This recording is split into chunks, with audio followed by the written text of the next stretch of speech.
ሰላም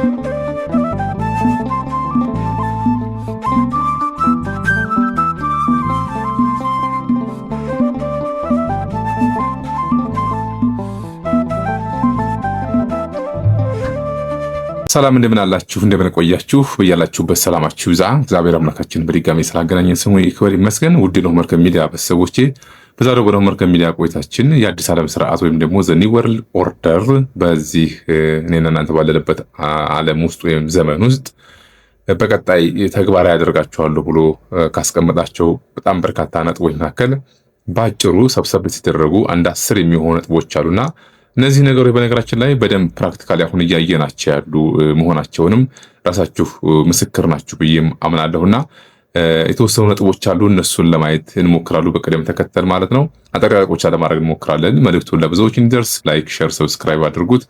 ይሄንን ካልኩኝ ወደ መጀመሪያው መልእክት ነው የምወስዳችሁ። ግን ዘ 10 ፖይንት ፕላን ኦፍ ዘ ኒው ወርልድ ኦርደር የሚል ሐሳብ ነውና ይሄን እንግዲህ ከዚህ በፊትም በቀጣም ይሁን በተዘዋዋሪ እያነሳ ነው መቆየታችን ይታወቃል። በተለይ ነበር ለሆናችሁ የነው መርከብ ሚዲያ ቤተሰቦቼ ማለት ነው አዲሳችሁ አይሆንም። ለአዲሶች ነው ምናልባት ከቃሉ ጀምሮ አዲስ ዓለም ስርዓት ወይም ኒው ወርልድ ኦርደር ምንድነው የሚለውን ትንሽ ግር የሚላችሁ ሊኖሩ ይችላል። ግን ደግሞ ከዚህ በፊት የሰራኋቸውን ቪዲዮዎች መመልከት ትችላላችሁ የበለጠ ክላሪቲ እንድታገኙ። ስለዚህ ወደ መጀመሪያው መልእክት ነው የምወስዳቸው። የመጀመሪያው መልእክት ማለት እንግዲህ 10 ነጥቦች ከተባሉት መካከል አንዱ ቴክ ጋድ ኤንድ ፕራየር አውት ኦፍ ዘ ኤዱኬሽን ሲስተም ነው። በአጠቃላይ የዚህ የአምልኮ ወይም ሃይማኖታዊ ነገሮችና ከጸሎት ጋር የሚገናኙ ነገሮችን ከትምህርት ስርዓት ውስጥ ማስወጣት የሚል አይነት አጀንዳ ወይም ሐሳብ ነው ያለው። ይሄም ማለት እንግዲህ ያው ሴኩላሪዝም ማለት ነው ባጭሩ። ይሄ በጣም ዘመናትን አስቆጥሯል። እንግዲህ ቴክ ጋድስ ኤንድ ፕራየር አውት ኦፍ ዘ ኤዱኬሽን ሲስተም ነው። በትምህርት ካሪኩለም ውስጥ ስለ ነፍስ ጉዳይ የሚጨነቅ ስርዓት አይደለምና ስለዚህ ይሄንን ማስወጣት የሚል አይነት አጀንዳ ነው። ይሄ በደንብ ተግባራዊ እየሆነ ያለ ነው ሆኗል። ለ200 ዓመታት ያክል በተለይ ዘመናዊ ትምህርት ከመጣበት ሰዓት ጀምሮ ስፔሻሊ ይሄ የአንደኛ ዓለም ጦርነት ሁለተኛ ዓለም ጦርነት ከተከናወኑ በኋላ ምድራችን ላይ ከፍተኛ የሆነ ሪቮሉሽን ከመጣ በኋላ እንግዲህ ነው የትምህርት ካሪኩለሙን ታውቁታላችሁ እንደ ዓለም አቀፍ ማለት ነው። ሃይማኖታዊ ነገሮች የሚባሉ ጉዳዮች ስለ ነፍስ ስለ ፈጣሪ የሚጨነቅ ስርዓተ መንግስት አይደለም ምድራችን ላይ እየተዘረጋ ያለው ወይም አዲስ ዓለም ስርዓት ማለት ነው። የመጀመሪያው እሱ ነው። ሁለተኛው ሪዲዩስ ፓረንታል አውቶሪቲ ኦቨር ዘ ቺልድረን ነው። ይሄ ደግሞ ቤተሰባዊነትን በተመለከተ ወይም ደግሞ የቤተሰብ ምስረታን ላይ ፎከስ ያደርጋል። ወይም ቤተሰብ ከልጆች ጋር ልጆች ከቤተሰቦች ጋር እንደዚሁም ደግሞ ከአክስት ከአጎት ጋር ያለውን ይሄ ማህበራዊ ህይወት ላይ ነው። ይሄ ደግሞ በዋናነት ማህበራዊ ህይወት ላይ ያለውን መስተጋብር ሪዲዩስ ማድረግ አለብን ነው። ይሄም አሁን ምድራችን ላይ የምናየው እንደ ሀገር የምንመለከታቸው እውነታዎች ናቸው። ይሄንን መካድ አንችልምና ምን ያክል ማህበራዊ እንትናችን እየተሸረሸረ እንዳለ በደንብ እየሰሩበት እንደሆነ ይሄ ማረጋገጫ ነው ማለት ነው። እኔ አሁን ቃሉን ብናገረውም እንኳን ቅሉ በደንብ በተግባር አሁን እያየን ያለው ነው። ማን ነው ዛሬ ከሰው ጋራ ተግባብቶ እየኖረ ነው ወይ? እርስ በርሳችን ምን እየሆንን ነው? ዛሬ በትዳር መካከል፣ በልጆች መካከል፣ በአጎት በአክስት መካከል ቤተሰባዊነት ላይ አንዳንድ ዝም ብለን ስናስባቸው ድንገት የመጡ ሊመስሉ ይችላሉ። ግን አይደለም። ታስቦ ታልሞ ሲሰራበት የነበረ እኛ ደግሞ ሲስተሙ ላይ ወይም በሲስተም መሆኑንም ያልተረዳን ሲስተማቲካሊ በደንብ ተቀርጾ እየተሰራበት ያለ መሆኑን ስንቶቻችን እንገነዘባለን የሚለውን እዚህ ላይ ድጋሚ ማንሳት ፈልጋለሁ። በሌላ በኩል destroy the Christian family structure or the traditional Christian family structure ነው። እንግዲህ ክርስትናን በተመለከተ ያስቀመጡት ጎል ነው። ይሄም ክርስትናን ከዓለም ላይ ማጥፋት ነው። ለምን? ክርስትና እነሱ ለሚፈልጉት አዲስ ዓለም ስርዓት ለሚባለው ስርዓተ መንግስታቸው ተቃራኒ ሆኖ ስላገኙት ማለት ነው። ለነሱ ስለ እግዚአብሔራዊ መንግስት፣ ስለ መንግስተ ሰማያት፣ ስለ ዘላለማዊ ክብር፣ ስለ ነፍስ ጉዳይ የሚጨነቅ ስለሆነ ያንን በደንብ ታርጌት አድርገው እየሰሩበት ነው ያሉት። ይሰሩበታልም ደግሞም ፍሬም እያፈራላቸው ነው። በነገራችን ላይ የምናያቸው ነገሮች ለዛ ምስክር ናቸውና ማለት ነው። ስለዚህ ዲስትሮይ ክርስቲያኒቲ ወይም ክርስትና ፋሚሊዎችን ማጥፋት ነው። ዛሬ በእኛ እንኳን በኢትዮጵያ ኦርቶዶክስ ተዋሕዶ ቤተክርስቲያን ስንመለከት ለምሳሌ ምን ያክል ነው ዛሬ አንድነት ያለን ስንል ጥያቄ ውስጥ የሚገባ ጉዳይ ነውና እርስ በርሳችን ምን አይነት ጉዳይ ላይ እንዳለን እንደኛ ሀገር ብቻ ስንመለከት ስለዚህ እቅዳቸው እውን እየሆነላቸው ለመሆኑ ራሳችን ማረጋገጫ ነን ማለት እንችላለንና ስለዚህ ክርስትናን ማጥፋት ነው። ሌላው if sex is free ይላል። if sex is free then ሜክ አቦርሽን ሌጋል ኤንድ ሜክ ኢት ኢዚ ይላል። እንግዲህ ሴክስ ፍሪ ከሆነ ነፃ ከሆነ አቦርሽንን ሌጋል ማድረግ ወይም ደግሞ ፍችን እንደ ህጋዊና ቀላል ነገር ማድረግ ነው። ብዙ ጊዜ እኛ ሀገር ላይ አሁን በቅርቡ አሁን ከ3 ወር ከ1 ወር በፊት ሰምታችሁ ሊሆን ይችላልና 6 ወር ባልሞላ ጊዜ ውስጥ ምን ያክል ባለ ትዳሮች እንደተፋቱ ታውቁታላችሁ ብዬ አምናለሁና ሰምታችኋል። በተለይ ከዚህ ከፍች ጋራ የተለያዩ ጉዳዮችን የሚሰራ ተቋም እንግዲህ ኢትዮጵያ ውስጥ አለ። እሱ ባወጣው ሪፖርት መሰረት እንግዲህ በቅርቡ የሰማነው መረጃ ለዚህ ማረጋገጫ ነው ማለት ነውና ኢፍ ሴክስ ኢዝ ፍሪ ከሆነ ዘን ሜክ አቦርሽን ኢዝ ሌጋል ማድረግ ነው። ይሄ በደንብ እየተሰራበት ያለ ጉዳይ ብቻ ሳይሆን በተግባር የነሱን እቅድኛም እያስፈጸምን ለመሆኑ ምንም ጥያቄ ውስጥ የሚገባ ጉዳይ አይደለም። አራተኛው ይሄ ነው። ሜክ ዳይቮርስ ኢዚ ኤንድ ሌጋል ፍሪ ፒፕል ፍሮም ዘ ኮንሰፕት ኦፍ ማሬጅ ፎር ላይፍ ይላልና ይሄም ከአራተኛው ጋር ተመሳሳይ የሆነ ነገር ነው።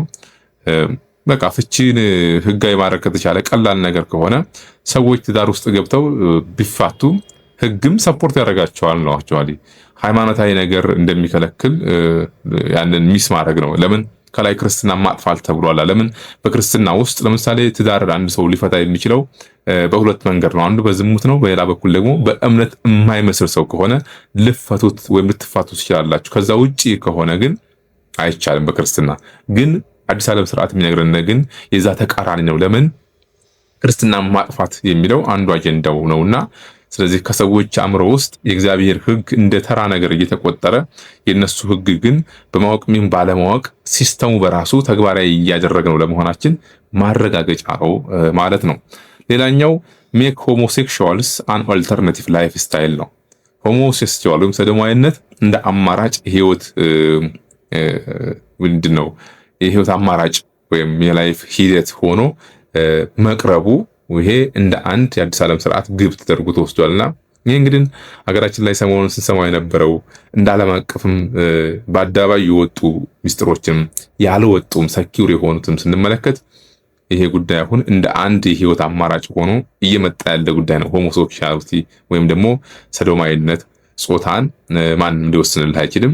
ራስህ መወሰን ትችላለህ። ሴት ከሆነ ተፈጥረህ ወንድ ነኝ ማለት ትችላለህ። ወንድ ሆነ ከፈጥረህ ደግሞ ሴት ነኝ ማለት ትችላለህ። ይሄ የአንዱ የላይፍ አማራጭ ነው። ስለዚህ የአንዱ የአዲስ ዓለም ስርዓትን ለማስፈጸም ከተደረጉ ከተቀረጹ አጀንዳዎች መካከል ነው ማለት ነው። ሌላኛው ዩዝ ሚዲያ ቱ ፕሮሞት ኤንድ ቼንጅ ማይንድ ሴት ነው።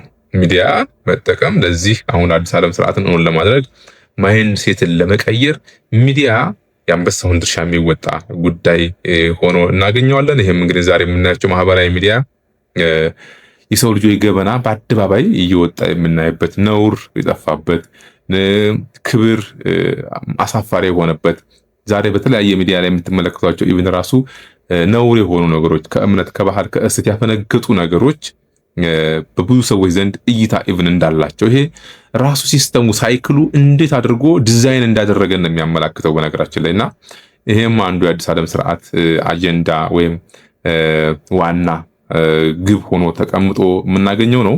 ሚዲያ ዛሬ ማህበራዊ ሚዲያም ሶሻል ሚዲያ ሚኒስትሪ ሚዲያ አልፎ ኢቭን ራሱ ማለት ነውና ምን አይነት ስራ እየሰሩ እንደሆነ የሰው ልጆችን ማይንድ ሴት እንዴት ሼፕ ማድረግ እንደሚችሉ በአዲስ ዓለም ስርዓት እቅድ ውስጥ የተካተተ ሆኖ እናገኘዋለን።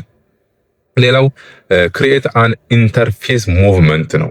እንግዲህ በእምነት ዙሪያ ላይ የእምነት ኢንተርፌስ ኢንሴንስ አንዱ እምነት በአንዱ እምነት ጋር የሆነ ግንኙነት እንዲፈጥሩ ማድረግና ለክ ባጭሩ ከዚህ በፊት አነሳሁላችሁን ካስታውሳችሁ ኢኮሙኒካል ሙቭመንት የሚባል አንድ የእምነት ድርጅት የሚመስል የእምነት አባቶች የመሰረቱት ግን ደግሞ ለአዲስ ዓለም ስርዓትን እምነት እውን ለማድረግ እየሰራ ያለ ተቋም አለና ኢኩሜኒካል ሙቭመንት የፕሮቴስታንቱም የኦርቶዶክሱም ካቶሊኩም ሙስሊሙም ሁሉም አንድ ጋር ሆነው አክቹአሊ ለኮንትሮሊንግ ሲስተም ነው ያንን እንጂ በእርስ በርስ ግንኙነት የሚፈጠር አዲስ ነገር ስላለ አይደለም፣ መልካም ነገር ስላለው አይደለም። እና ያንን መፍጠር ነው ባጭሩ የመጨረሻው ግቡ አንድ የዓለም ሃይማኖትን እንዲመጣ ማድረግ የሚያስችል እንቅስቃሴ ነው ይሄ ኢኮሙኒካል ሙቭመንት ማለት ነው። ስለዚህ ክሪኤት አን ኢንተርፌዝ ሙቭመንት የሚል ሐሳብ አለ። ሌላኛው የመጨረሻው ጌት ገቨርንመንትስ ቱ ሜክ ኦል ዚስ ሎውስ ኤንድ ጌት ዘ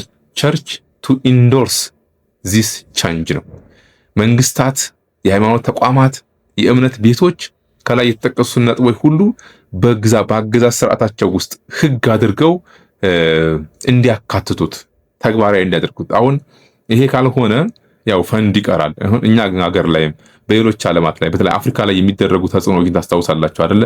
ለምሳሌ ሰዶማዊነት ሲቃወሙ ሰዶማዊነት በሀገራት ህገ መንግስት ውስጥ ተካቶ መንግስታት ያንን ነገር ተግባራዊ እንዲያደርጉት የሚል ግፊት አለ። ይህንን ካላካተታችሁ ግን ያው ድጋፍ አታገኙም፣ ፈንድ አታገኙም የሚሉ ማዕቀቦች ሁሉ እስከ መድረስ ብዙ የሰማናቸው ያየናቸው ነገሮች አሉና ፕራክቲካሊ እያየን ያለው ነገር አይደለምና እያየን ያለነው ነገር ነው። ይቅርታ እያየን ያለ ነው። እንደኛም ሀገር እንዳለም አቀፍም የምንመለከታቸው ጉዳዮች ናቸው። ግን IMF፣ ወርልድ ባንክ የምንላቸው ዓለም አቀፍ የገንዘብ የፋይናንስ ተቋማት በዋናነት ይሄን ነገር የሚሰሩ ናቸውና ከላይ ስትመለከቷቸው መልካም የሚመስሉ አዛኝ የሚመስሉ ሰፍሳፋ የሚመስሉ ውስጣቸው ግን መርዝ ይዘው እንደ አይነት አጀንዳዎችን ለማድረግ የሚሰሩ ተቋማት ናቸው በነገራችን ላይና ተቋሞቹን በተቋምነት ደረጃ የዓለም አቀፍ ስርዓትን ለማድረግ ከሚሰሩ አካላት ወይም ሊደሮች የነሱ ናቸው። መስራቾቹም እነሱ ናቸው። መሪዎቹም እነሱ ናቸው። ፈንድ የሚያደርጉት እነሱ ናቸው። የሚከለክሉትም እነሱ ናቸውና ምናልባትም ሁሌ እንደማነሳው የአሜሪካ መሩ የምዕራቡ ዓለም ብለን የምንላቸው በዋናነት ይሄንን ሚና ይጫወታሉ። ከዛም ዝቅ አድርገን ከዛም ደግሞ ስፔሲፋይ አድርገን ስንመለከት በተለይ ሐሳዊ መስል መንግስት የሚሰሩ ከጂውሾች ጋር የሚገናኝ ነገር እንደሆነ ሮዝስቻይልድ ፋሚሊ ደግሞ ወደ ቤተሰብ ስናወርደው ብለን ከዚህ በፊት እንዳነሳ ነው አይነት ሐሳብ ነው እዚህ ጋር የምናገኘው። ስለዚህ መንግስታት የአዲስ ዓለም ስርዓት ህጎችን በህጋቸው አካተው እንዲሰሩ ፕላን ተደርጎ የተሰራበት ያለ ጉዳይ ነው። እየሰሩበትም ያለ እውነታ ነውና ይሄንን ለማለት ነው ዛሬ የመጣሁት። እንደዚሁ በሌላ ጊዜም ሌሎች ሐሳቦች እያነሳን እንነጋገራለን።